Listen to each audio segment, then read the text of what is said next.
Thank you for joining me. I'm recording this on Friday, September 23rd, 2022. Well, our times continue to be interesting and maybe challenging. Before I begin this, please, if there's something in my presentation that you don't understand, please don't hesitate to use the comment boxes below.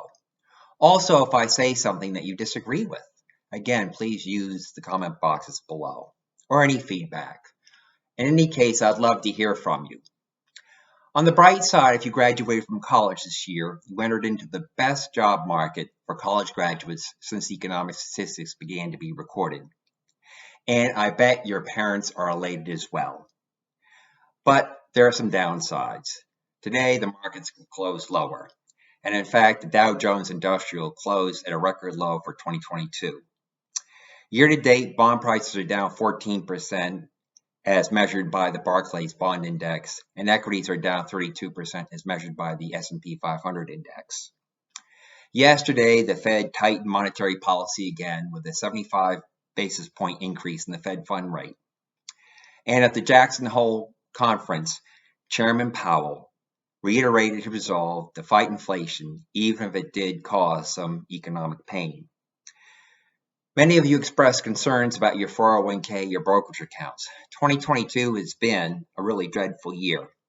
I'll discuss the asset markets, but I think I should first review the September economic numbers because I think that these numbers are in part the reason that the asset prices are falling.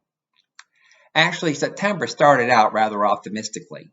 The jobs report came out on September 2nd, and on the surface, it seemed close to perfect.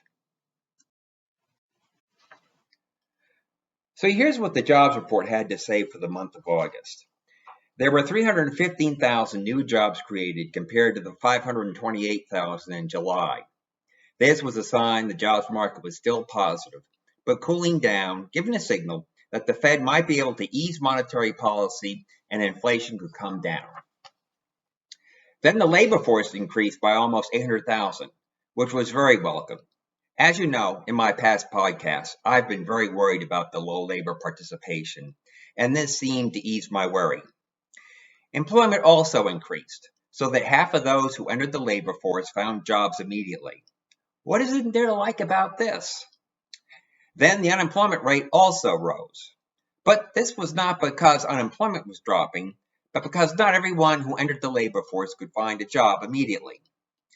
Generally, the financial media gave a positive reception to the jobs report. Words such as Goldilocks were suggested. Now let's listen to the Bloomberg take on that day when the jobs report was released.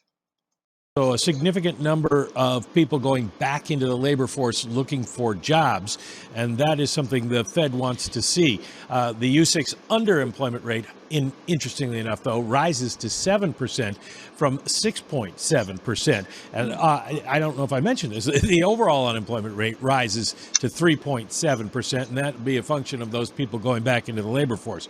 So let me take a further dive into the numbers here, John. Sure, and do you that. can take a dive into the markets and see how we're reacting. It's pretty simple, Mike. Yields down, equities up. Yields at the front end down by 5 basis points to about 345. Equities up 0.6% on the S&P. On the Nasdaq up 0.6%. Dare I say, Mike McKee, that this might be called a Goldilocks jobs report through much of this morning. Just given what I'm looking at the moment, you've kind of got an inline payrolls figure. Unemployment's up, but participation is up and wages are just a little bit softer. If the Fed had to design a jobs report this morning, Mike, would it look a little something like this? It probably would. So on the day that the job report was released, the market started with a positive reaction. In this chart, the red line represents the previous day closing price on the S&P 500 index. Friday's market opened with a jump above the previous closing and continued to rise. But when analysts took a more detailed look at the jobs report, they noticed that there were still unresolved issues. So the market started to drop and closed below the previous day closing price. The problem with the financial press like Bloomberg is they usually look at the jobs report in isolation and do not integrate it with other economic data. This page gives the initial numbers that the Bloomberg report reviewed, and the red numbers show additional unresolved issues. We are not in a Goldilocks situation.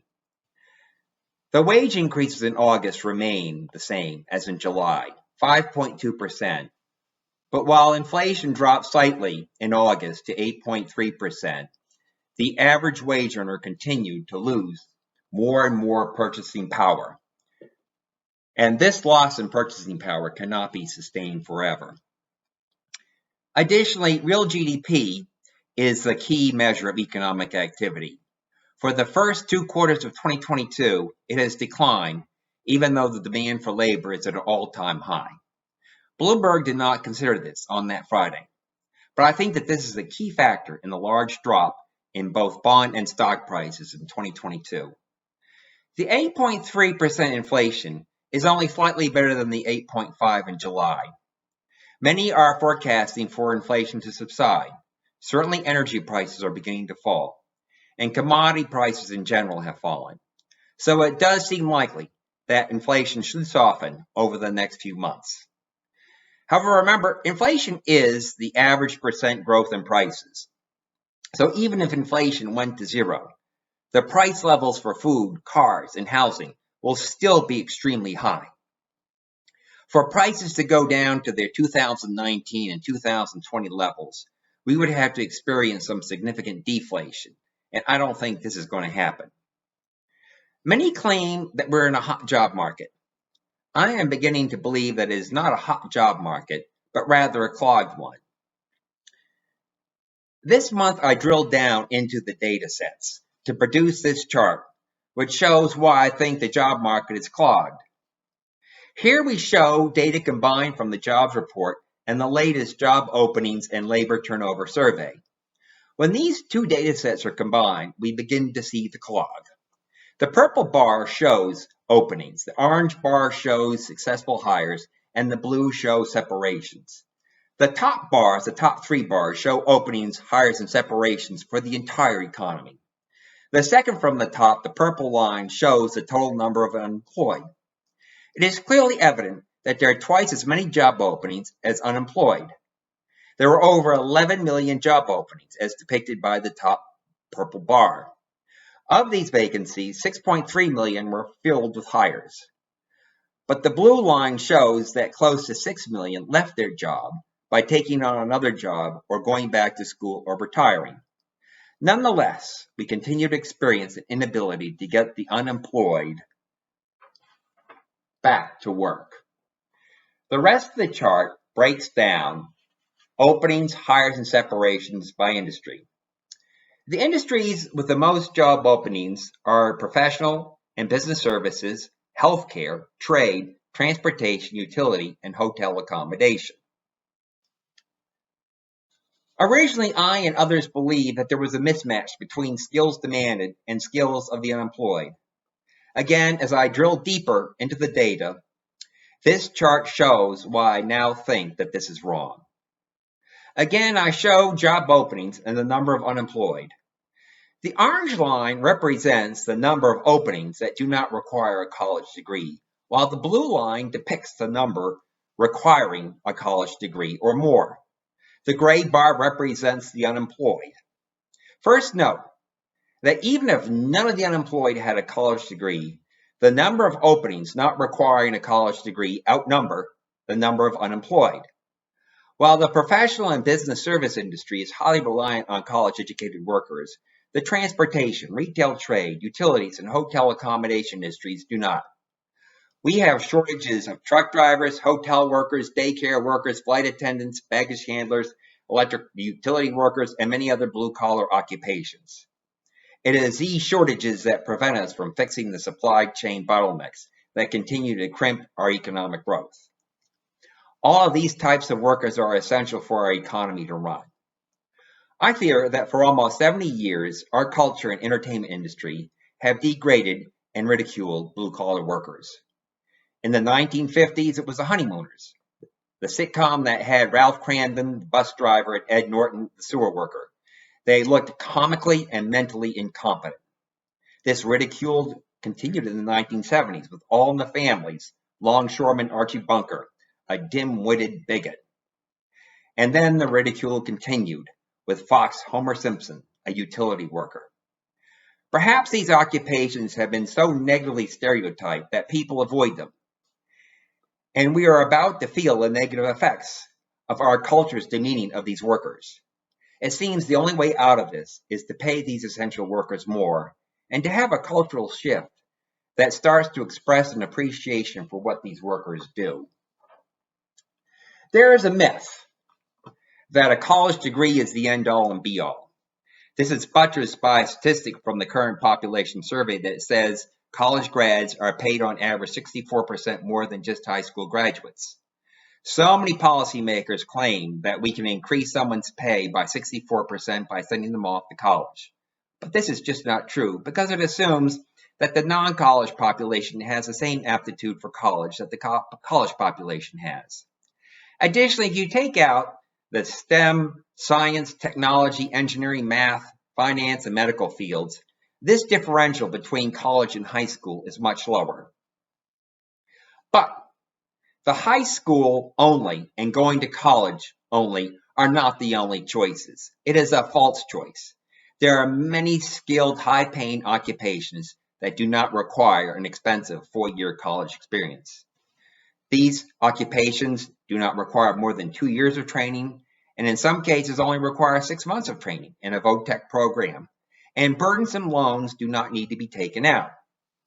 This table lists a few of these occupations, not all of them. The list on the right side are the healthcare occupations. Initially, I wanted to compare the income of those who complete vo-tech training or a 2-year occupational associate's degree at a community college to those with a bachelor's degree.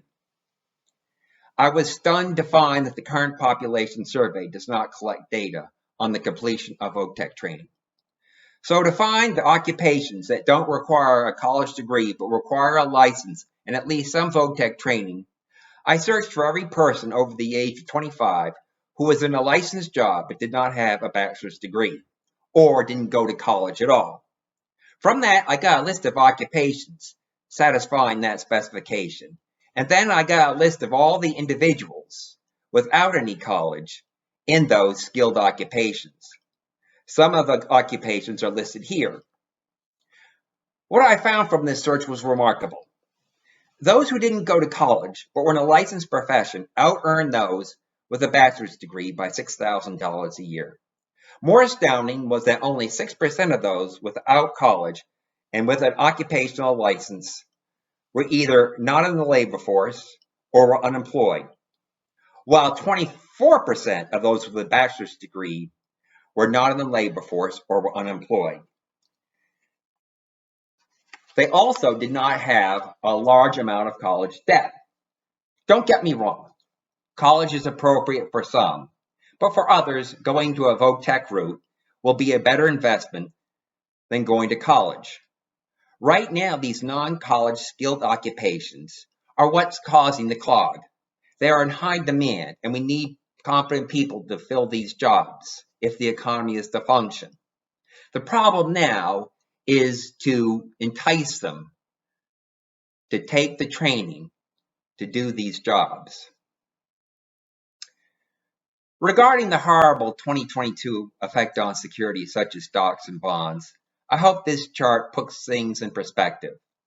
Since the trough of the S&P 500 in March 2009 to December 2021 peak, this index has grown 7-fold, thanks to an extremely easy monetary policy. While it was pleasant to read financial statements during this time, most of this rise was divorced from fundamentals. For example, during this period, Apple's income increased 19-fold, but its share price went up 56-fold. Microsoft was more extreme. Earnings went up by less than 5-fold, but the share price went up 18-fold. Low interest rates made most multiples expand. We enjoyed 12 years of market growth, only interrupted by the COVID blip, which ended quickly because there was fiscal stimulus provided rapidly on a bipartisan basis. This was one case where a divided Congress did address a crisis together immediately.